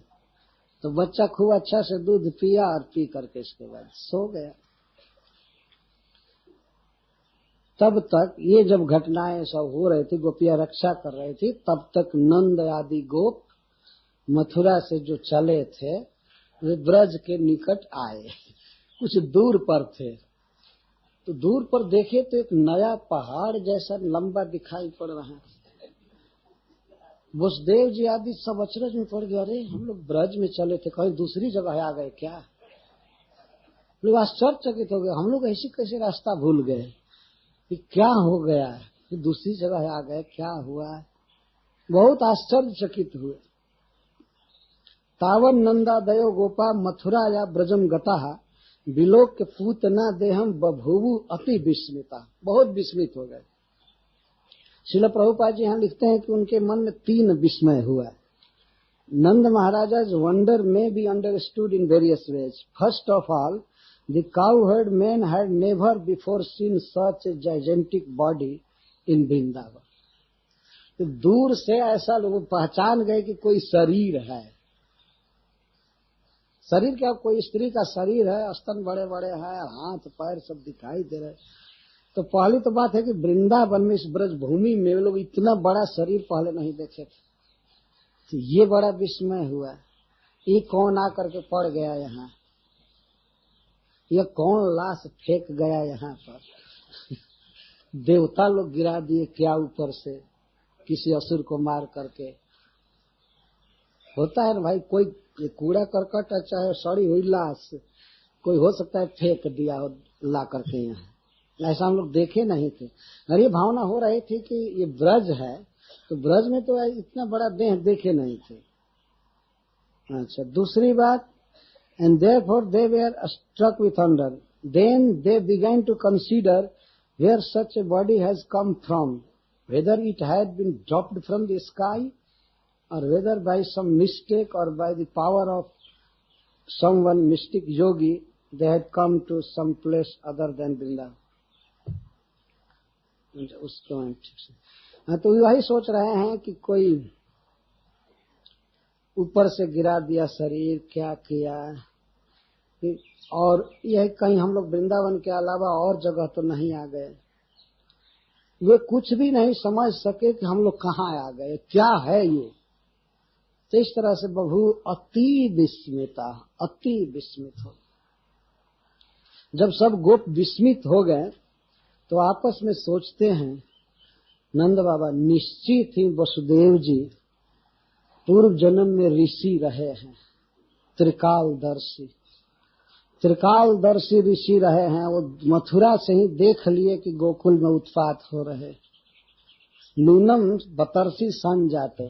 श्रील प्रभुपाद जी यहाँ प्रपट में लिखते हैं, this verse illustrates the difference between Kshatriya and innocent Vaishyas. क्षत्रिय लोग पॉलिटिक्स में बहुत तेज होते हैं, राजनीति में। तो वसुदेव जी पॉलिटिशियन थे, वे जान गए थे मीटिंग जो मथुरा में चल रही थी और क्या उत्पात होने वाला है गोकुल में, वे गेस किए थे। ऐसा नहीं है कि त्रिकाल दृष्टि वहां कंस के गतिविधि को मिलाकर कह दिए थे जल्दी जाइए गोकुल में उत्पात हो रहा है। और जब यहाँ उत्पात लोग देखे तो कहते हैं कि वे निश्चित ऋषि हैं। ऋषि हैं कि निश्चित बहुत ऋषि हैं। Vasudev could see what would happen, whereas Nand Maharaj, the king of the agriculturalists, could only guess that Vasudev was a great saintly person and had developed mystic powers. नंद महाराज सोच रहे थे। नंद महाराज इतना राजनीति में विशारद नहीं थे, भोले भाले किसानों के लीडर थे। प्रभुपाद जी कहते किसानों के नेता थे। किसान बेचारे नहीं जानते राजनीति। वे तो सब बहुत मेहनत करके अनाज उत्पन्न करते हैं, लेकिन उनको बेचने का अधिकार नहीं होता है। दूसरे लोग लेकर के बड़े दाम में बेचते हैं, ये केवल उत्पन्न भर करते हैं। और कोई खरीदने भी आता है उनका अनाज तो वे दाम नहीं कहते हैं, जो खरीदने वाला है वही दाम बोलता है, ये दाम देंगे। और जगह क्या है, और जगह जिसका सामान है वो दाम बोलेगा, है ना, देखे है ना, वो अपना दाम रखे रहता है। किसानों के यहाँ ठग लोग जाते हैं और स्वयं दाम बोलते हैं कि ये दाम हम देंगे, तो बेचारे भोले भाले होते हैं। नंद बाबा भी ऐसे ही थे। तो कहते हैं कि वसुदेव जी एक ऋषि हैं, महात्मा हैं, भविष्य दृष्टा हैं, देख लिए सब। तो देख क्यों नहीं लेंगे, मथुरा में रहते थे और रोज जो मीटिंग चलती थी कंस की इष्ट गोष्ठी, वो सब जान गए थे कि क्या क्या होने वाला है। इसलिए वो भेद बता दिए थे कि अब जल्दी जाइए। नंद बाबा सीधे साधे हैं, तो वे कहते हैं नूनम बतरसी संजातो जोगेशो वा समास सएव दृष्टो हित पातो जदाहा नक दुंदुभि। देखो, जो आनक दुंदुभि ने कहा था कि गोकुल में उत्पात हो रहा है, देखो सामने हो गया। तो वसुदेव जी की महिमा पर मन जाने लगा कि एक ऋषि है। नंद महाराज जब आ गए ब्रज में, तब तक लोग ठिठके थे ब्रजवासी, क्या किया जाए क्या नहीं किया जाए। तो नंद बाबा पहले पता लगा लिए, सारी कथा सुने। तो उन्होंने कहा कि सबसे पहले इसको जलाओ, लाओ हजारों हजारों कुल्हाड़ी। अब इतनी बड़ी लाश एक काष्ठ पर कहां से जलेगी। तो हाथ को के हजारों टुकड़े काटे गए, हजारों हजारों गोप हाथ में कुल्हाड़ियां लेकर के काटना चालू किए। उनको भय था कि फिर जीवित हो जाएगी, उपद्रव करेगी।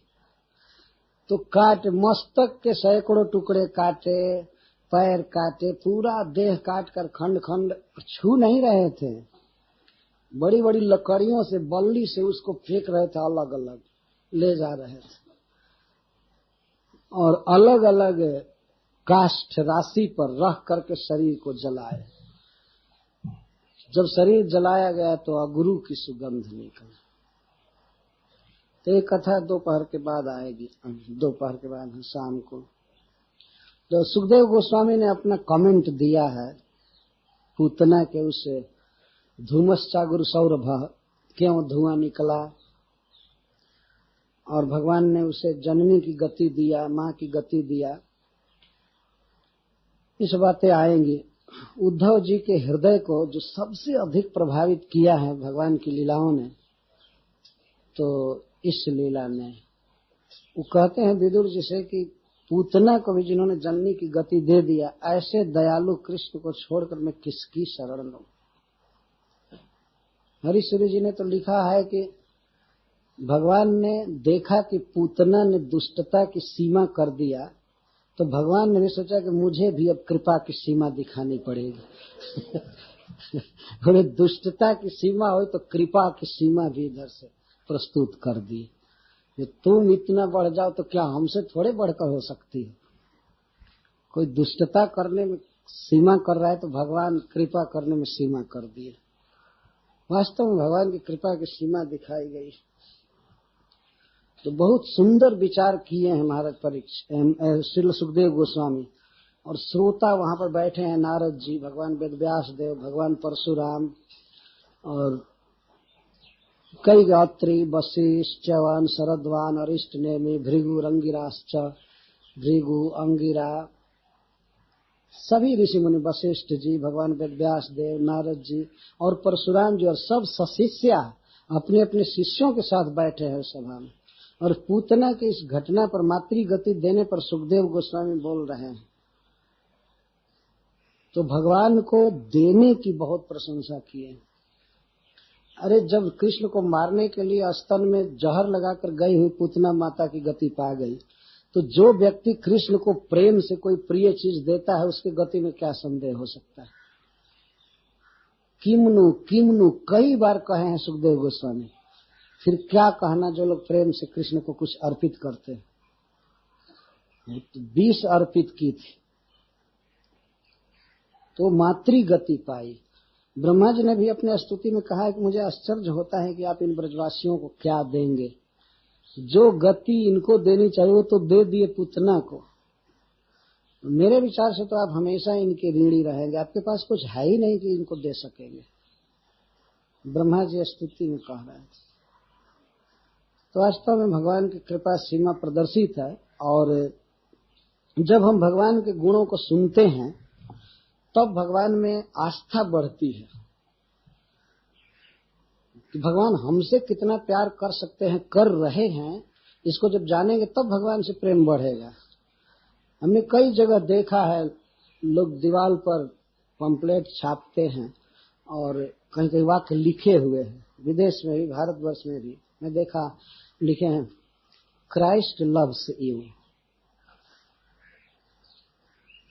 तो कुछ लोगों को तो पता ही नहीं कि क्राइस्ट जी कौन है, लेकिन यह वाक्य कितना अच्छा है कि क्राइस्ट लव्स यू, क्राइस्ट आपसे प्रेम करते हैं। तो क्या कभी कृष्ण के लिए ऐसा नहीं लिखा जा सकता? जबकि कृष्ण तो सुहृदम सर्वभूत है ना, वो तो समस्त जीवों के कारण सुहृद हैं, पर इन गुणों को बताया नहीं गया है। इतिहास में प्रथम बार श्रील प्रभुपाद जी ने भगवान के गुणों को सारे विश्व में बताया, नहीं तो कोई नहीं जानता था।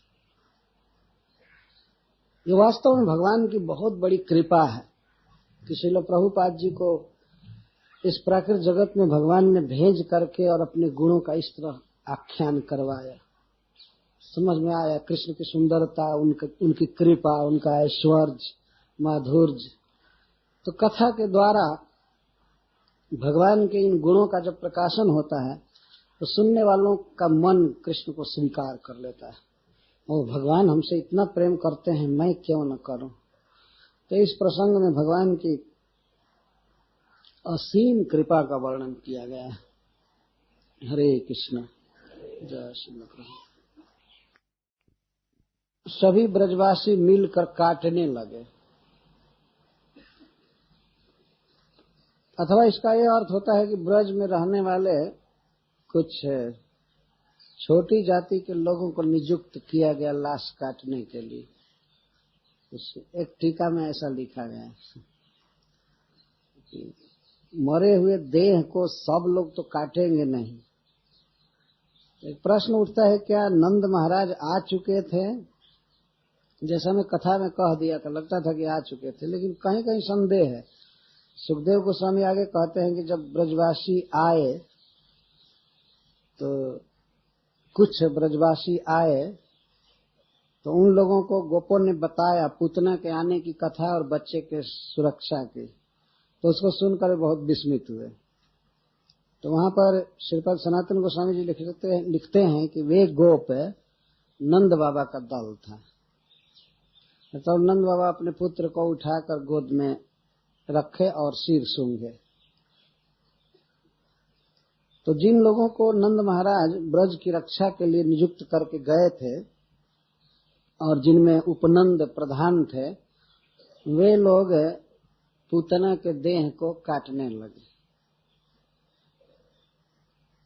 श्रील प्रभुपाद जी लिखते हैं कि यह प्रैक्टिस देखा जाता है समाज में। कोई सांप मर जाता है तो उसको लोग जला देते हैं या बहुत अधिक मारते हैं, नहीं तो उसके पुनः जीवित होने की संभावना रहती है। तो यह जो बकी है पूतना, यह भी लगभग सर्प जैसे आकार में हो गई थी। अघासुर इसका भाई था और बकासुर भी भाई था, ऐसा भागवत में लिखा गया है। इसको बकी कहते हैं, वो बक था और इसको बकी कहते हैं। तो अघासुर सांप के रूप में आया था ब्रज में। तो बहुत खतरनाक समझ करके जैसे तैसे ब्रजवासी काटने लगे, तो काट करके छोड़ दिए होते। चाहे ऐसे मर गई जब, तो उसको काटने की क्या जरूरत थी। काटना इसलिए था कि उसको जलाना था, जलाने के लिए खंड खंड करना आवश्यक था। लोग काटने लगे। जितनी कुल्हाड़ियां थी ब्रज में अपने अपने घरों में सब लेकर के चले एकजुट होकर, जितना जल्दी खतरा दूर कर दिया तो काटने लगे। परशु भी बहुवचन का प्रयोग है और ब्रजौकसा भी बहुवचन का प्रयोग है। कितने टांगे चल रहे थे। टांगा कहता है ना कुल्हाड़ा, एक कुल्हाड़ी होती है छोटी सी, वो नहीं, बड़े बड़े कुल्हाड़ा चलाए जा रहे थे। तो उससे उसका देह काटा जा रहा है और स्पेशल उसमें बेंट लगाए गए उस समय काटने के लिए। बहुत लंबा लंबा, निकट से जाकर काटने की हिम्मत नहीं थी। इधर तो मनुष्य कितना बड़ा बेंट रखेंगे। बेंट समझते हैं ना, नाल, वो कुल्हाड़ी में इतनी बड़ी होती है, उसे काटते हैं। तो बहुत लंबा लंबा नाल लगा करके काटते काटते कई लोग काट रहे थे, इसीलिए अंग अंग काटे, छित्वा अवयसः, अनेक टुकड़ों में काटे। और काट काट करके जब वो हल्का हो जाता था तो उसको बांस से या लकड़ी से उसको फेंकते थे, इधर अलग करते थे। 6 कोस में तो शरीर फैला था, तो टुकड़ा तो और ज्यादा ही में फैलाए होंगे। उसको फैलाए इधर उधर और फिर लकड़ी काटे। कुछ सूखी लकड़ियां पहले से रखी गई थी, कुछ पूतना ने तोड़ दिया था। सूखी और हरी लकड़ियां भी तोड़ा था वृक्ष, तो वो सब जुटाए गए जहां तहां। और प्रत्येक खंड को, शरीर के प्रत्येक खंड को काठ से घेरा गया था। सुखदेव गोस्वामी कहते काष्ठ पर रखा गया था, ऐसा नहीं। कभी कभी हमने देखा है बनारस में लोग मुर्दा जलाते हैं तो काम चलाते हैं, बहुत कम लकड़ी लगाते हैं और मुर्दों को जलाते हैं बहुत कम लकड़ी से। लेकिन ब्रज में महावन में जब पूतना को जलाया गया तो काठ खूब अच्छी तरह से रखा गया था, जो बढ़िया से जल जाए, इसलिए न्यप दहन, नितराम दहन, नितराम अदहन शब्द प्रयोग कर खूब अच्छी तरह से जलाया गया उसका शरीर। बेचारी का जन्म कहाँ हुआ, लेकिन उसका अंत्येष्टि संस्कार भगवान के पार्षदों ने किया और धाम में मृत्यु हुई और ब्रजवासियों ने संस्कार किया, ब्रज में उत्पन्न लकड़ियों पर रख करके। बहुत बड़ा सौभाग्य था उसका। काष्ठ वेष्टितम न्यदहन, जलाए। तो दह्यमानस्य देहस्य धूमस चागुरु सौरभ, जब देहस्य दह्यमानस्य, देह दह्यमान हो रहा था तो धुआं तो निकलना अनिवार्य है। आज भी मनुष्य जलाए जाते हैं तो श्मशान से धुआं निकलता है। कभी कभी तो असमय में यदि धुआं निकले तो लोग कहते हैं लगता है कोई मर गया है। कि और समय, और धुआं निकलने का समय होता है, भोजन बनाने का समय होता है और सब होता है, लेकिन मरने का तो कोई खास समय नहीं होता, इसलिए कभी भी धुआं उठ सकता है। ऐसा देखा जाता है गांव में, कभी भी धुआं उठता है तो लोग एक बार तो कहते ही हैं लगता है कोई मर गया। और वो धुआं की गंध अपने तरह की होती है। लेकिन पूतना का जब देह जलाया गया ब्रज में, तो धूमः च, धूम जो था वो अगुरु सौरभ उत्थित, दह्यमानस देह से, जलाए हुए देह का धुआं अगुरु सौरभ, अगुरु के समान सुगंध वाला निकला, अथवा अगुरो रपी सौरभ, अगुरु से भी अधिक सुगंध, अधिक दिव्य सुगंध वाला धुआं निकला। क्यों? क्योंकि कृष्ण निर्भुक्त सपद्या हत पापमन, कृष्ण ने उसके देह को खाया था, भुक्त भोगा था। अथवा दूध के लिए अगर कहेंगे तो भगवान भी दूध को सुखदेव गोस्वामी खाना कह रहे हैं, भुक्त, पीतम इसका अर्थ है, निर्भुक्तम। कृष्ण के द्वारा जिसका दूध पिया गया था, जिस शरीर का, तो पीतम क्यों नहीं कह रहे हैं, भुक्तम क्यों कह रहे हैं? वास्तव में भोगा गया था, पीना भी एक भोग है। तो भगवान ने उस देह का दूध पिया था। तो इस कारण से सपदी आहत पाप मना, तत्काल ही पाप सारे दूर हो गए थे कृष्ण के पीने मात्र से। कृष्ण ने स्तन पिया था, दूध पिया था, इस कारण से उस शरीर का सारा पाप सपदी तत्काल ही नष्ट हो गया था। और पाप नष्ट हो गया था इसलिए वह शरीर परम पावन, परम धन्य हो चुका था। यही कारण था कि उस देह को जब जलाया गया तो दिव्य अगुरु की सुगंध निकली उस देह से। भगवान ने साक्षात उस शरीर पर लेट करके उसको पकड़ करके और दूध पिए थे। भगवान के उस श्री विग्रह का ध्यान भी बड़े बड़े लोग नहीं कर पाते हैं, मन ध्यान में भी नहीं टिक पाता है।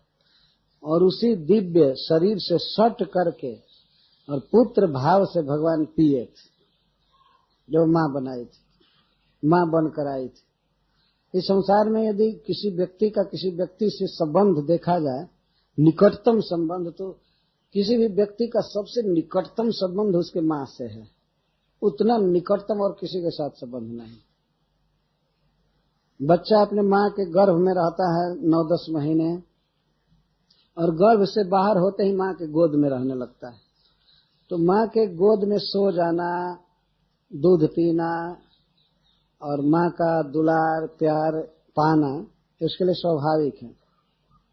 भगवान जो पूतना के साथ सटे, तो वह जब दूध पिलाने के लिए आई तो भगवान सचमुच दूध पीने के लिए सटे और पीने लगे। नहीं तो ऐसे तो हाथ से पकड़ कर भी मार सकते थे, स्तन पकड़ने के बदले गला पकड़कर घोंट दिए होते, लेकिन पिए वास्तव में। भगवान ने सोचा कि जब मुझे दूध पिलाने आई है तो मुझे पीना चाहिए, और पिए थे। तो कृष्ण निर्भुक्त सपद्या हत पाप मना। ऐसा कभी नहीं हुआ था कि किसी का देह जलाया जाए और अगुरु की सुगंध निकले। पूरे श्रीमद् भागवतम में आप देख सकते हैं। सुखदेव गोस्वामी जब कथा बोल रहे हैं तो पूतना के देह को जलाए जाने पर कहते हैं उससे अगुरु से भी अधिक मादक सुगंध निकला। कृष्ण के संपर्क का यह फल, कृष्ण ने उसका दूध पिया था। क्या बड़ी बात हो गई थी, क्यों सुगंध शरीर से निकल रही थी, यह विचारणीय बात है। सुखदेव गोस्वामी स्वयं ही इसका उत्तर देते हैं। लेकिन मैं एक कविता पढ़ रहा हूँ, हरीश्वरी जी लिखते हैं, यह साक्षादभिमर्शितो भगवता हस्तेन जत्र स्थितम् हृत्वा स्तन्यमिषादशेष कलुषम् योकारी निष्कल्मषः तद्देहस्य सुगन्धि धूम जनने तत्संगिकाष्ठस्य वा का शंका किमुचित्रमत्र किमु वा तच्छृण्वतां विस्मयः। जो देह, पुतना का जो देह साक्षात भगवान के द्वारा आलिंगित हुआ था, भगवान अपने हाथ से पकड़े थे और अपने पैर को भी जमाए थे उसके शरीर पर कि गिर न जाए, इस तरह चिपके थे, चिटके थे पकड़ करके।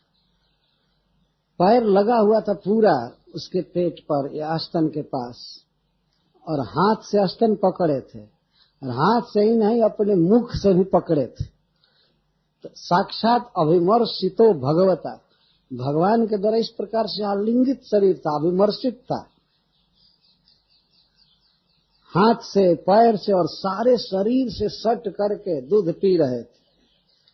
तो भगवान ने उस शरीर को निश्चित ही निष्कल्मष कर दिया। दूध क्या पिए, उसका सारा पाप पी गए, उसका कल्मष पाप सब दूर कर दिए। तो ऐसे शरीर से यदि अगुरु की सुगंध निकल रही थी और इसके साथ ही साथ उस देह के संगी काठ से यदि सुगंध निकल रही थी, तो क्या शंका, इसमें शंका क्या है? किमु चित्र, कौन विचित्र बात है, कौन अनहोनी चीज है। और शृण्वतां को विस्मय, और इसमें सुनने वालों को विस्मय करने की क्या जरूरत है? इसमें कोई शंका नहीं है, कोई विचित्र बात नहीं है। किसके द्वारा वो आलिंगित हुई थी? भगवान के द्वारा। बहुत तत्परता से भगवान उसके देह में सट करके दूध पिए थे। भगवान ने इस लीला में अपने स्वभाव को व्यक्त किए हैं। अतः श्रीपद सनातन गोस्वामी अपनी टीका के शेष में कहते हैं इस प्रसंग में, आरंभादेव लीलाया बकी धात्री गति प्रदः कृष्णः स्वगुण माधुर्ये तृष्णयामास वैष्णवान। आरंभ में ही पूतना के उद्धार की लीला द्वारा, जो पूतना को भगवान ने मातृ गति दिया, धात्री गति दिया, तो इस लीला से भगवान कृष्ण अपने गुणों के माधुर्य में वैष्णवों को तृष्णयामास, प्यासा बना दिया। तृष्णा बढ़ गई वैष्णवों की, जो भगवान से प्रेम करने वाले हैं, उन लोगों को प्रथम बार भगवान के इस कृपा का साक्षात्कार हुआ। तो हो भगवान इतनी दयालु है। तो तृष्णया मास वैष्णवान, वैष्णवों को तृष्णा से युक्त कर दी इस लीला द्वारा। आरंभ में ही प्रथम में ऐसी लीला की और उसको धात्री गति दे दिए।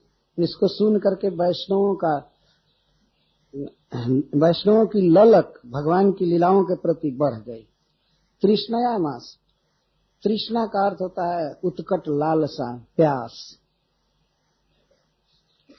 बहुत ही सुंदर शब्द लिखे। और अविद्या क्षयादेव लभ्यो अहमिति तन्मयी प्राग हन पूतनाम कृष्ण राघव ताड़कामिव।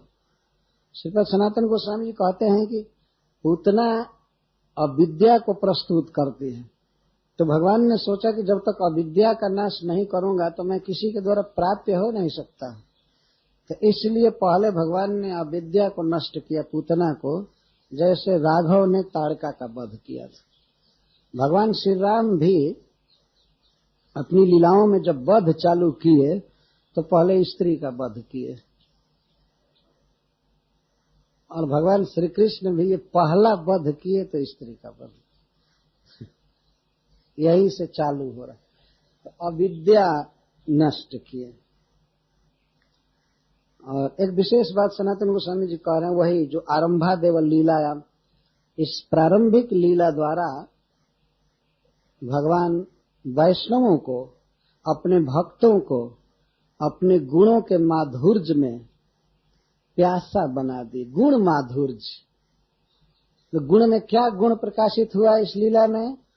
भगवान का जीवों के प्रति अकृत्रिम सौहार्द, दया, यही है उनके गुण का माधुर्य। जैसे उनके अनंत गुण हैं, लेकिन इस लीला में उनका कृपा गुण प्रकाशित हुआ। इतना मधुर है, इतना मधुर है कि वैष्णव इसके लिए प्यासे हो गए। प्रश्न उठ सकता है कि जब भगवान ने माधुर्य का रस पिलाया तब और प्यास क्यों बढ़ गई? यही तो कृष्ण गुण का माधुर्य है। जो जितना इस लीला को पीता है उसकी प्यास उतना ही बढ़ती है। जब राय रामानंद जी भगवान चैतन्य महाप्रभु को कथा सुनाते थे और स्वरूप दामोदर जी गान करते थे, तो चैतन्य महाप्रभु पी करके उसको कहते थे, और बोलिए और बोलिए और बोलिए और बोलिए, तृष्णा शांत न है, तृष्णा बढ़े निरंतर, और तृष्णा बढ़ती जा रही है, और बढ़ती जा रही है, और कहिए और कहिए और कहिए। रात भर ये बातें होती रहती थी और समय बीत जाता था। तो दिन में चैतन्य महाप्रभु जगन्नाथ जी